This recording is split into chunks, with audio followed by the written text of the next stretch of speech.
Hey, practice owners. We are back for another edition of Coming Back Stronger. I'm very excited to have a very longtime friend of the Profitable Dentist magazine on, Dr. Bruce Baird. Bruce, how you doing? I am doing great, Steve. Thanks for asking. How about you guys? Awesome. We are quarantined here in Indiana, Yep. quarantined in Texas. Yeah, That's the new norm right now, anyway. it is. And we are all polishing our Zoom skills right now, huh? Yeah, I'm getting good at Good. Well, you do Productive Dentist Academy, comprehensive finance, and I think kind of in the spirit of what we're doing in this series, Coming Back Stronger, I take the emails and the messages I get and really look for somebody I think can fit with a question or need. And you popped up. We talked a little bit earlier about the idea behind this. It's things that practice owners can do right now. You can't see patients.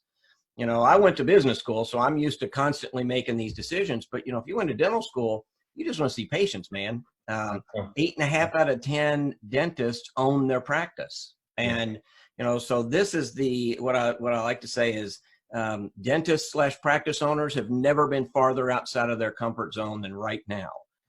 You can't see the patients you want to see and you were trained and educated to see. And not only that, but you have to make decisions about, taking loans and cash flow and financing, and should I take a PPP? And if I do, how should I use it? All that stuff that you just would rather say, somebody, Jane, take care of this. I'm going to go see patients. Well, you can't. So, yeah. But you can use this time wisely. You can, catch up on the last 3 seasons of Game of Thrones. Yes. Or you could watch us. You could talk, you could visit us today and at least you make money watching us. So that's you get a free visit with Dr. Bruce Baird, which is pretty valuable in itself. So yeah, appreciate it. if you're ready, I'd like you to, kind of explain to anybody who may not know who you are. That's a pretty slim percentage. I've been practicing for 40 years. I did put the handpiece up about 9 months ago, kind of fortuitous for me, but I still work in the practice. We have 4 docs that are in there and 15 ops. And so I'm still actively, helping. I'm just not doing as much chairside as I was, maybe 1 day a month. So, started Productive Dentist Academy 16 years ago, and we've been helping docs. And of course, I've been a big fan of Profitable Dentists for forever. I think that was one of the first big lectures I did was back in 80 something. It was like we were up in Colorado somewhere and all over. But anyway, up with Productive Dentists, and then about 9 years ago, I started Comprehensive Finance, which was a company that was just 180 degrees different than what anybody's ever thought. But I've been doing podcasts now for the last 4 weeks with docs almost every day. And we're having anywhere from 300 to 800 dentists signed up for every single day. So it's been a unique opportunity to be able to share some of the stuff that we do. And this is obviously a great opportunity also. Well, I think it also, that highlights the need that's there, the demand that's there. And, how many times do you, and I know you speak a lot, but you go out and speak and somebody says, oh, that sounds amazing. I know I need to do that. When I get some time, I'll look a little deeper and figure it out. And yeah, well, you have the time right now. So yeah, that's the so cool amazing. part. Yeah, that's what's so amazing. You're never going to find dentists at home in the daytime and with nothing to do. And we all want to get off the starting line. I say the green flag waves. Everybody's going to want to go. And my philosophy right now is, and it is my expectation for the practices we work with and the docs that I help, is I don't want you just to come back and survive. I want you to double your productivity in the first couple months because we have a unique opportunity that we've literally never had. I've never known to have 500 patients sitting waiting to be appointed. And what happens in scheduling is I kind of joke, the front office is doing the scheduling and they look at the schedule and somebody says, I need to have 3 fillings done in a crown, and they look for the first open spot, and that's where it goes. Well, that's not an intentional activity. And what I believe and what we teach at Productive Dentists is that, hey, you want to put patients in specific slots so that they can, so that you can be productive. And it's not so much about them. I have one real popular dentist that's been through productive dentists. And I tell a quick story, but he came to a September program. He said, Bruce, and he was doing about 400 an hour. The average dentist does 425 an hour. And he said, well, there's no way I can do this scheduling stuff because I'm booked all the way to January. And I was like, there's no way. How can you be booked? He goes, no, I'm full all the way to January. I said, gosh, well, we got to talk. Not that I want to do that, because I don't ever want to be booked till January, because I want to have big stuff. So what we did is we got his schedule, and I'll be darned if he wasn't booked the whole darn time. And I got him to print us up 3 blank schedules. And I went into his other schedule. I said, let's move this patient here. Let's move this patient here. Let's move this patient here. And at the end, I said, that's 900 an hour today. The next day we did 900 an hour. The next day we did 900 an hour. He was like, you just can't do that. You just can't call people and move them. I said, it's your office. It's your business. I mean, do you want to do 900 an hour? You want to do 400. So really it gave him the start, and he kind of worked through it. But it's an understanding of how to schedule. And so that's really what I'm working with docs right now, is to say, you've never had 500 patients ready to go. And what I do is rank them, and I'm telling our doctors to rank it from the highest production to the lowest, and then from the highest need to the lowest. So there may be some that need to be put up that aren't as high a production.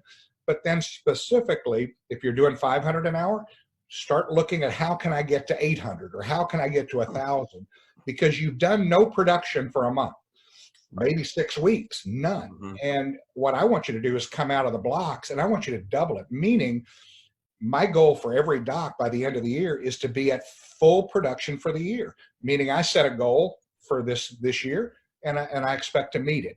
Now, the other part of that is same-day dentistry. There's going to be a lot of pent-up emergency and demand, and that's going to be do the work today. But by scheduling properly and by looking at how you schedule, it's paramount to getting off the blocks great. And it's really about scheduling, and I'm going to say something that people are going to go, what? But if you know you got 3 crowns to do and it's going to be $3,000 and you're 500 an hour, well, that's 6 hours worth of your goal. And what do? I actually pull it down, unless I only had one op, but I'd pull that schedule down so that the rest of the day I can do add-on procedures. I know I've locked in my production for that 5 hours. People say, well, are you going to leave the patient in the chair for 5? No, hell no. I'm going to do the work as quick as I can and get them out of there, because now I have an extra assistant that's going to be coming around and helping us around the office. So, but that's really our philosophy on the scheduling part.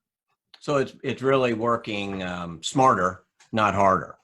Oh, absolutely. And so how do you break down, how do you do an ABC? What would be an A, what would be a B, and what would be a C? What I do is I look at, first of all, I look at the schedule. And with this, I may take, if I've got production, let's say, for instance, if my goal was, again, 500 an hour, and I did have one patient that needed $8,000 worth of work, so that would be 500. No, that would be needed 4,000. Let's just say it's, let's say you had one patient that needed 8,000 and you wanted to have a goal of 1,000. I literally booked that one patient in one chair all day, and everything else in my office would be emergencies and everything else that I needed to see. The next day, I might have 3 procedures that would get me to that goal. That would be the B, and then I'm going to stuff it with emergencies, and I'm going to produce. If my goal is 900, I can pretty much guarantee you I'm going to produce 30% higher than that, because I'm the one who set the schedule. What I would not do is tell my team, okay, go fill it up. I'm ready to go to work. Hey, right. That's BS. No way in hell I'm doing that. I'm going to tell you, this is what I want, and this is the way I want it. And I would be involved in that discussion on a Zoom meeting with my team and say, this is how we want to do it. Once you get used to doing it that way, guess what? You've just doubled your production per hour, and now you know how to do it. And so there's no need for you to do, $700,000 a year in personal production. Why don't you do 1,500? I mean, $1.5 million. It's possible. It's easy, and you're not running behind, and it's easy to do. And you set your schedule the way you want it. Well, you also have that. So what I've learned over the years, you have that number, and I always say that's an objective number. And if it's, if it's 500 an hour, which is, I guess, 500 an hour times an 8-hour day, simple math, is $4,000 a day. And your team knows that number. So your team also knows, and so I layer that with one of my favorite saying is, somebody said this years ago, don't confuse activity with productivity. Boy, you got that. And so I would, I'll tell you a quick little story. I would get involved with the dental practice, and, for whatever reason, I'm doing some consulting, and I would do my end of day call, and I'd say, how'd we do today? And they would say, oh man, crazy. We're busy. We were covered up. And I said, let me explain this. Busy is not a number. What I need is a number, because the bank wants a number every month to, pay my practice loan. The landlord wants a number. The utility company wants a number. The IRS wants a number. Busy is not good for a number. So we can be busy, need 4,000 a day, and we build 800 with all the denture adjustments and all the non-production things that we did. So busy doesn't mean good. Busy is a way to maybe hide that number.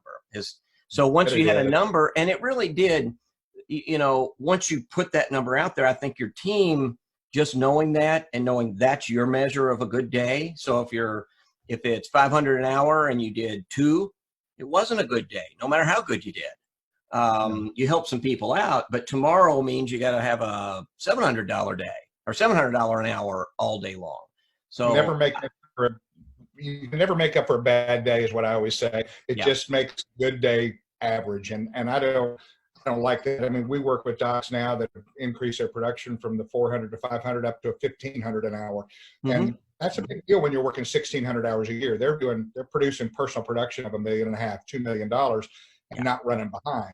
And that's really the secret to this. But the opportunity now we've never had. We've never had this opportunity, and it is an amazing opportunity that we have. So my goal for anybody listening is do it that way and literally double your production. Don't be thinking from a scarcity mentality. Think from think from that abundant mentality that, not only are we going to come back strong, we're going to knock it out of the frickin' park. That's the way I look at it. To some degree, you have a blank slate. You have a clean slate right now. On day 0, we'll call it, the day you go back. Yeah. You haven't jammed things in a bunch of little holes. Now you kind of have a blank slate, and you can start saying, like, to your point, how do I want to fill this out? So and really from a survival standpoint, Bruce, you've had 0 cash flow coming in for however long, month, 2 months, month and a half. You need to pick that production up that you dropped. Number 2, you have, if you're a hygiene driven practice and you do that hour of hygiene so you can treatment plan $3 of restorative for every $1 off of it, you haven't been treatment planning any restorative off of it that you would have done and collected by now had we been working. So you're going to have this big gap in your cash flow. So, when you cherry pick, when you decide who to put where, it makes sense to pick things that are going to get you back up to speed quickly, but also kind of make a permanent change, don't you think? You bet. Yeah, if you can make that permanent change, all of a sudden you've got momentum. And when you got momentum, it's hard to stop Mo. I mean, that momentum will push you through to the end of the year. And that's the way I've looked at this. I've been saying we're gonna wave the green flag. It's like the Indy 500. We're gonna go to December 31st. Hopefully we don't have a second wave of this. Hopefully all this. Hopefully. But we don't know. So when I'm there, by golly, I'm going to be productive, and I'm going to be productive at double my usual rate. I mean, it's not unusual to be able to do that, but this is the unique time that I've never seen in my 40 years of being in dentistry. I've never seen an opportunity like this. So that's the way I look at it. I also, I get a lot of calls and emails, and in the past 2 or 3 days, I've had a lot of people say they're shocked because now we knew we were going to open some hypothetical point in the future. Now states are starting to throw some dates and days around. So we know it's getting real. So they're making the phone calls and they're saying, my state, I think Texas is like the middle of May or May 11th. May 11th. So I'm guessing that you're scheduling for May 11th. Yep. Right now. And so they're doing that. And what they're telling me is they're shocked. They were kind of waiting for patients to say, well, we don't know, and we'll wait and see. And they're getting just the opposite. They're getting patients who are saying, oh yeah, I know I was supposed to be there the 1st of April. When can you get me in? So their mentality has now come to a point where they say, all right, we normally close on Fridays. We're going to need to be open Fridays Sure. through May or probably June. We're going to have to stagger some shifts. So we're working till 7 p.m., Tuesdays and Thursdays through June. But they're finding that they're going to have that patient flow. And, I think the thing to keep in mind is you need it. That was supposed to be your revenue in March, April, and half of May. You need it. Yeah, this is the opportunity we've never seen. And my deal first, find out what 3 or 4 visits are going to make your goal for the day, and the rest just emergencies, take care of people that high need, and then do the dentistry that day. Which that means is whatever your goal is, all of a sudden you're going to jump it by significant numbers. And there's no doubt you can come back stronger, in my opinion, because we've done it before. So financing, you've got, we're going to come back. You've got, and so it's awesome seeing patients, but again, the bank, needs cash. And if your PPP loan is coming up, you got to time that to where you shift off of scholarship and back onto your payroll. And for that, you need cash inflow. I know you do some things with comprehensive finance that would be a good thing for practice owners right now who just let that happen. Yeah, we dig into. Basically have 2 products, Steve. One is called Abella, and it was just developed in the last 2 years. And Abella is basically an account receivable software. It's automated. It goes into your software, pulls out the people that owe you money, sends them a series of text messages and emails. It's done frequent, and it's nice. It's friendly. People don't want to get collection calls. And the one thing that we know is that most offices have one person that does AR. And they also happen to do insurance in that office. They spend 83% of their time on hold with insurance companies or talking to insurance companies. They spend 17% of the time doing collections. That collections always follows the same protocol. I'm going to run my AR report, and I'm going to start checking off the highest balance down. They never get to the $51 that's owed you, the 83, the whatever it is. They never get to those. And they say, well, next time the patient comes in, we'll get it then. And then it doesn't happen. Right. What we know is with this software that is, it will actually collect for you while your team is furloughed. And we have average docs, and we've signed up more people for Abella in the last 4 weeks than we have in the last year. And what I will tell you is they're averaging about 10 to 12,000 a week in collections, all these practices, and they have no one working. And so that's money that's kind of like your own PPP loan. It's money that's owed to you. And you think that, oh my gosh, it's a tough time for people. They don't have money and everything else.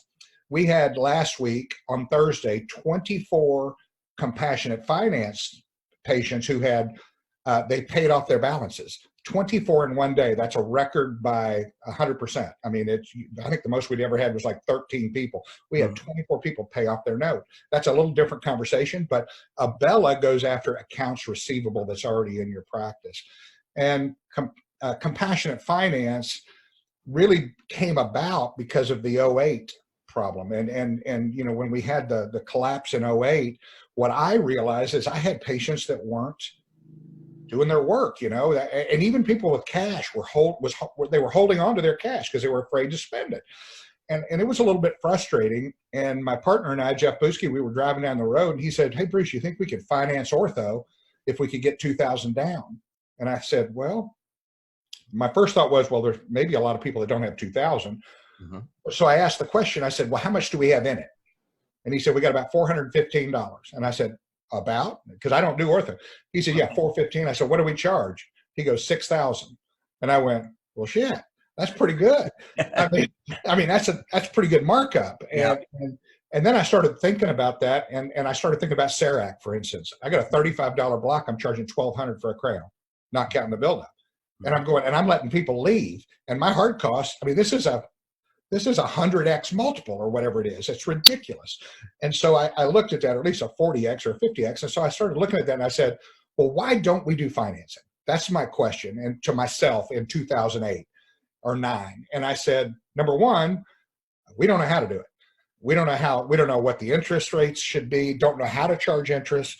So I went through and worked with an attorney firm out of Austin, Texas, and found out what are the rules in all 50 states. The second reason we don't do it is because we've been told from the front of the room by third-party financing, don't be the bank.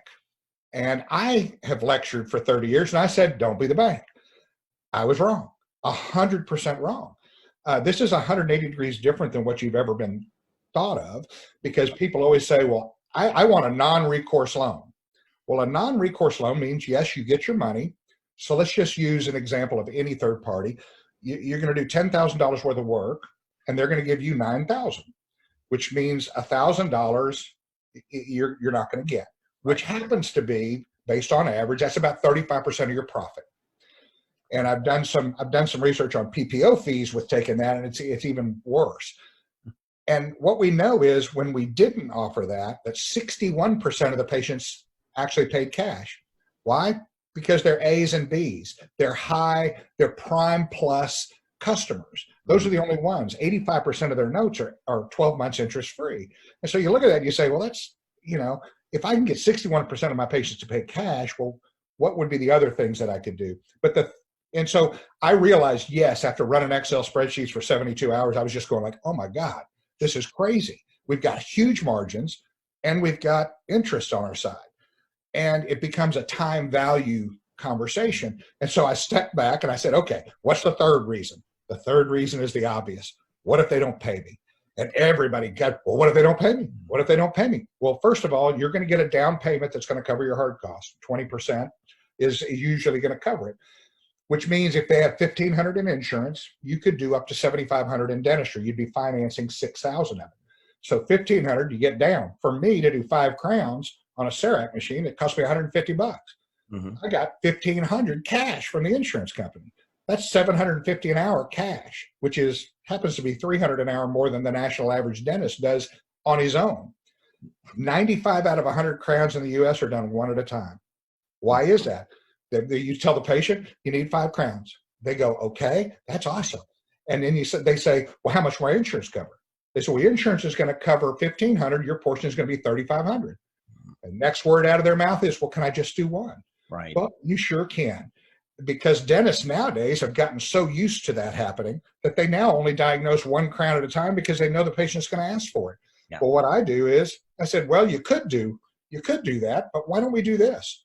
Why don't we use your insurance as a down payment, and you can have monthly payments as low as $85 a month, and let's do it all at one visit.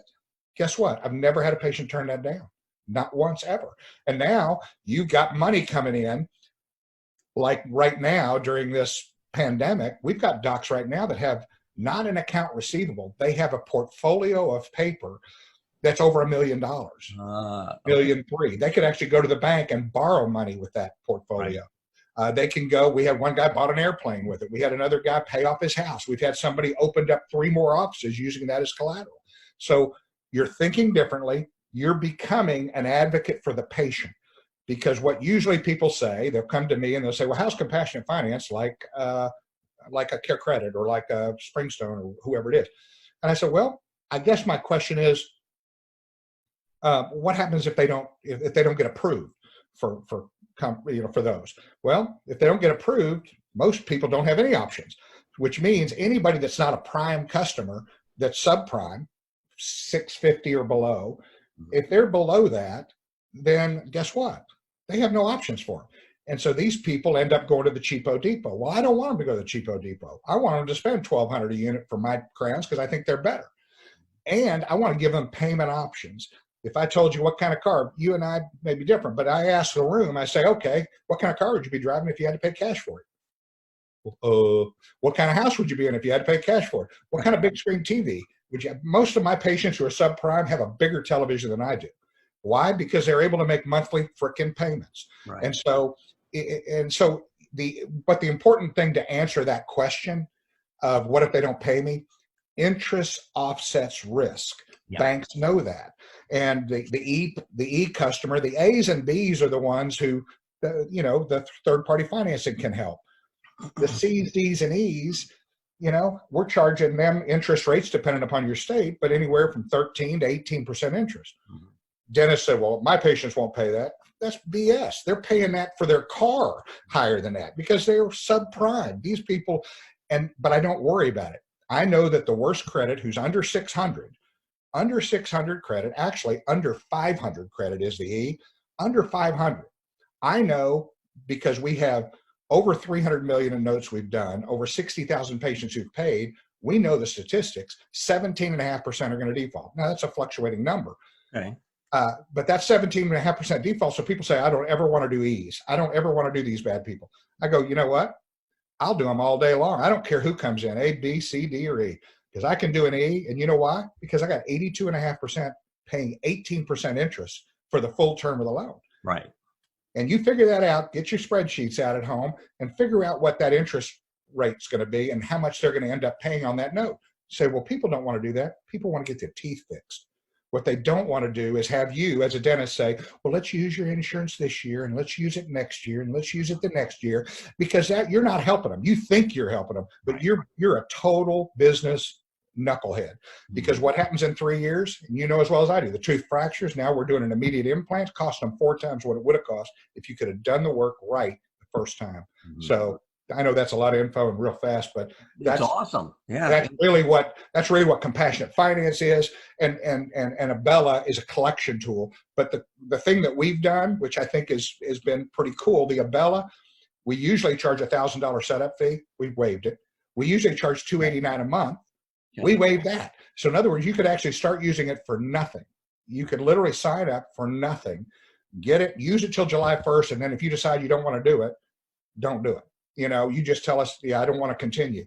But at $289 a month, all that is a tool, or $299. It's a tool that's helping your insurance and collection person for $299. We're not taking 20% of what's collected. We're not taking 30% of what's collected. On top of that, we're collecting 53% of things that are over 90. Well, I mean, these are ridiculous things. People say, well, I know this company does something like this company. No, the patients can actually go online on their phone, make payments. They can say, I want payments, or I want to pay in full. And it's just a simple tool. So that's what we've been doing. We've done the same thing with compassionate finance. It's usually a $1,500 setup fee. We waived it. Okay. And we waived the monthly until July 1st. So that's why we're getting so many signups, and we love it. But I know that a dentist can actually collect, he might collect 25, or he or she may collect 25, 30, $40,000 with Abella.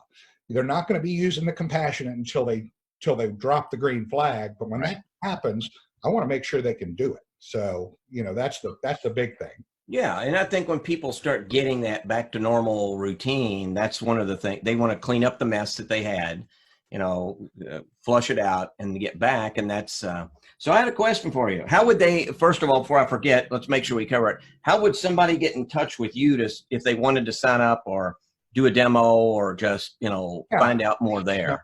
We're doing info at compassionatefinance.com.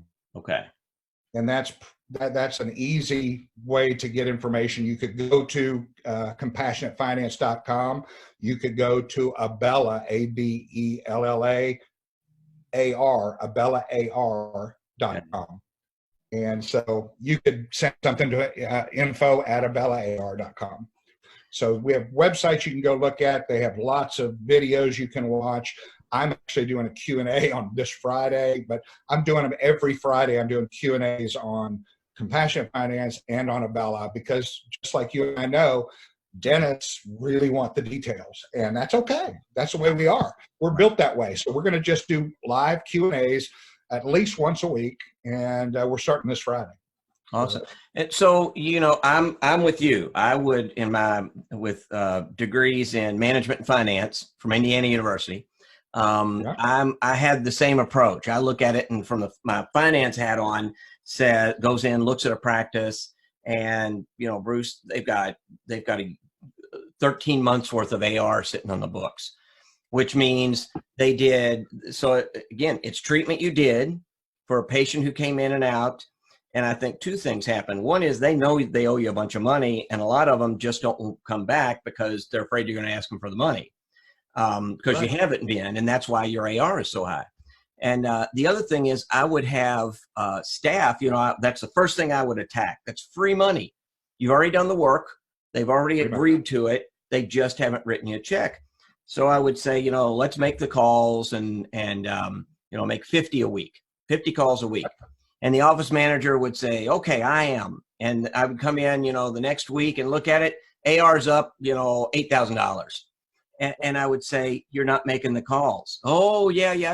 And it was the same sort of thing. It's a numbers thing. It is impossible that you can make 50 calls. You're going to get, it's a bell curve. You're going to get 10% of people who say, screw you, I'm not paying you, and slam the phone down. So you can scratch them off the list. You got 10% of people who are going to say, oh my gosh, I didn't owe you money. Can I give you a credit card right now? And the other 80 are going to say, yeah, I know I need to address this. Do you have a payment plan? And you say, yeah. You've hit the nail on the head. You already made your money. You're already profitable on the work you did by doing it. I think I would change my opinion if I had a method to collect the AR. Everybody wants to do it right here on their phone. Right. Well, I can pick my monthly payments, and the difference is with the Bella, there's no interest charge. Meaning, you could say, I'm going to pay in 8 months. It depends on how much they owe. But I had somebody from 3 years ago that made payments on $3,500, and I'm like, thank you. And the other cool part is, you're not calling them; they're calling you if they have a question. And they get this text. They go, I didn't know I owed you. They call. And it's also automatically written back to your dental software. So if it's a collection, it goes back into your software.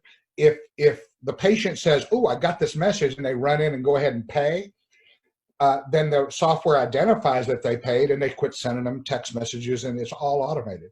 So it's absolutely, it's the best help tool for your person who does AR and insurance that they could possibly have for $299. I did not want it. Now in medical, we're working with some large hospital groups that we're charging 25% of what we collect because they've got millions of dollars. And we're in a situation in dentistry. I didn't want it to be that way. $299, that's something that's easy to do. And right now there's no cost to do it. And so I like that. And so a practice owner who goes in and, maybe first time they've ever looked at their AR, they didn't even know what it was. They know it's getting taken care of because Jane said it was.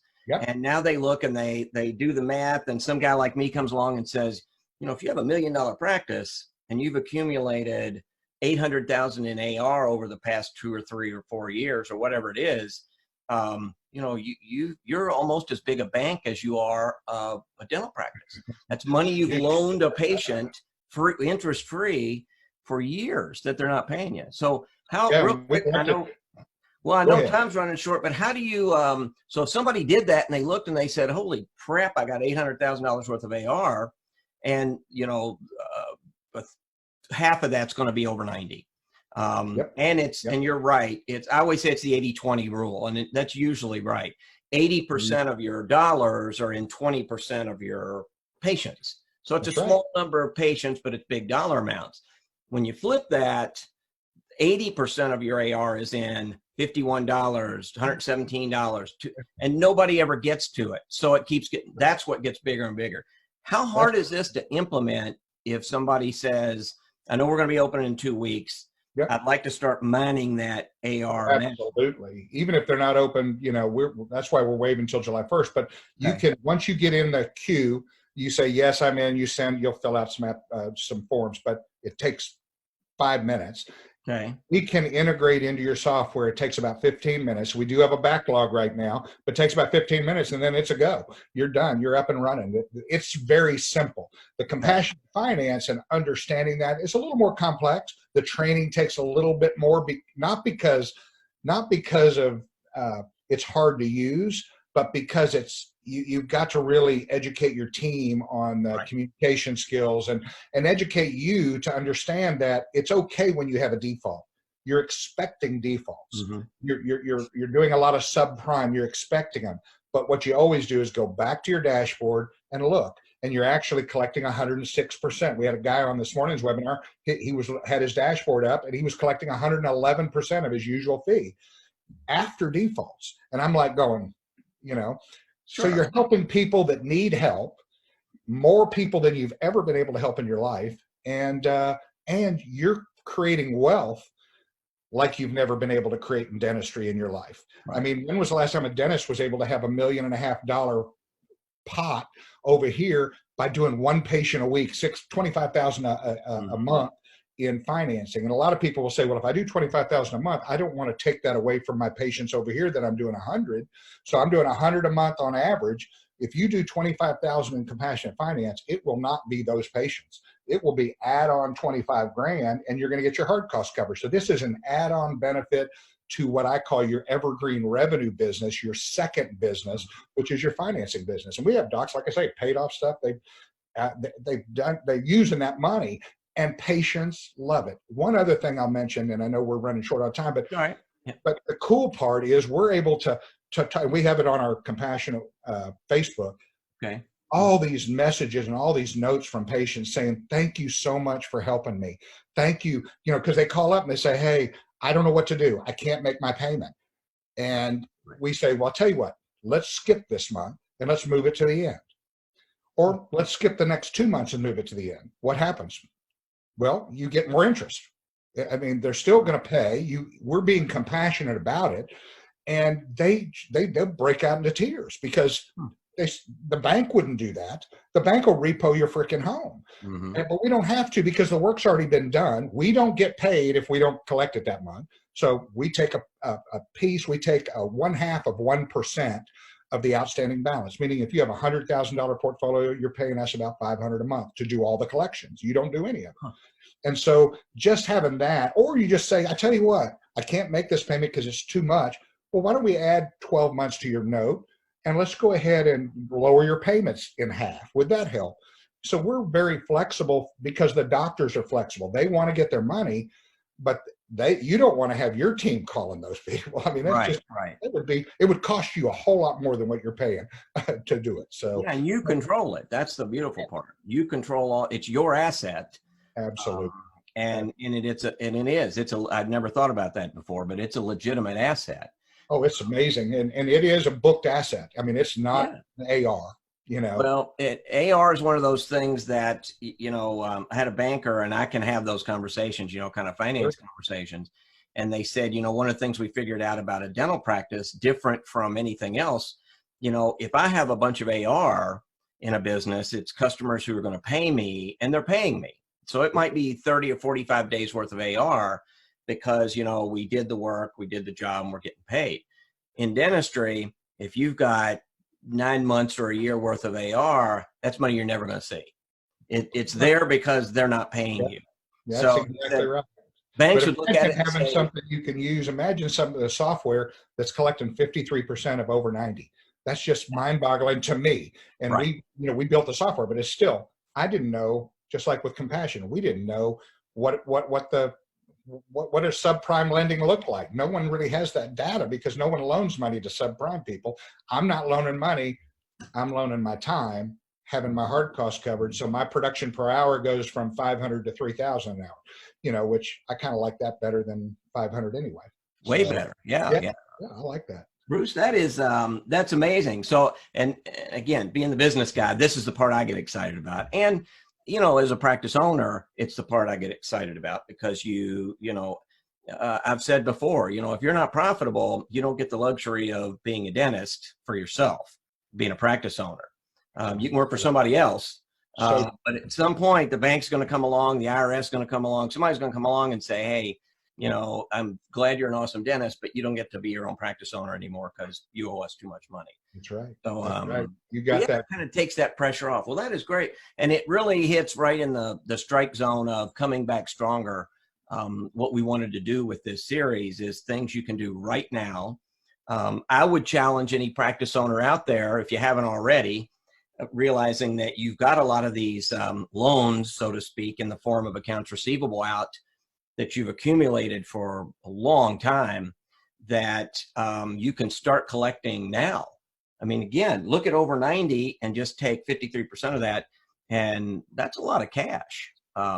It's free cash right now because we're not charging you anything for it. So come July 1st, if you said, Bruce, I don't like it, I don't want to do it anymore, great, we don't care. But I know that once you start collecting that money, you're going to want to collect it every single month, and it'll be worth it. good habit to get into anyway, managing your AR like that. So, well, good. Any parting thoughts? I know you're a wealth of knowledge, a lot of experience. You cover a lot of ground. Any kind of, for practice owners who are watching this and struggling, and you know they got CNN over here and Fox News over here, and you know, I don't know, a bottle of bourbon in the middle, and they can't figure out, you know, which way to go. Got the bottle of wine. I will tell, my suggestion is this is the opportunity to work on your practice. Mm-hmm. Do it. Listen to, you know, get everything you can from Profitable Dentist, get things you can find online for webinars that are, I mean, technique seminars are not going to be very important right now. It's anything that has to do with business or, you know, that type of thing to me is paramount right now. I mean, it's just so important, and it gives you an opportunity. I've been working with the docs on predictive analytics, trying to get their own QuickBooks and get your own. Don't wait for your accountant to be sending stuff to you 6 weeks after the fact. And so there's a lot of good stuff out there right now. Everybody in the business realm is out there putting webinars and stuff. So I would just, my parting shot would be, I'm spending 8 hours a day online like you are probably, Steve, just, mm-hmm. and I'm learning stuff from different people that I'm going like, good idea. PPE, right. Good idea, you know? And so this is the time, and we don't have any answers on some of this stuff. So we're constantly asking. And so that's the part that I think is very interesting. So, but get out there, and most important, don't think of this year as a lost year just because you didn't have patients for 6 months or 6 weeks or 8 weeks. Think of this year, I'm going to reach my goals this year, and I'm not going to be stopped unless I reach them, period. Mm-hmm. And you can go to productivedentistacademy.com also, productivedentist.com, and you can look up there, and if we can help you, we obviously would love to. Thanks, Steve, for having me, and thanks for always being a big supporter of mine over the last 30 years. So it's a lot. Yeah. So thanks, buddy. We appreciate your contributions, and you fit again, right, sort of in our strike zone of practice owners who understand they own a practice, it's their business, and spend as much time working on your business as in your business. And so we appreciate that. Well, good. Well, practice owners, with that, we'll draw this one to a close. And until next time, Steve Parker, thanks, Dr. Bruce Baird, Productive Dentist Academy. And guys, just hang in there and come back stronger. Good luck. Stay safe.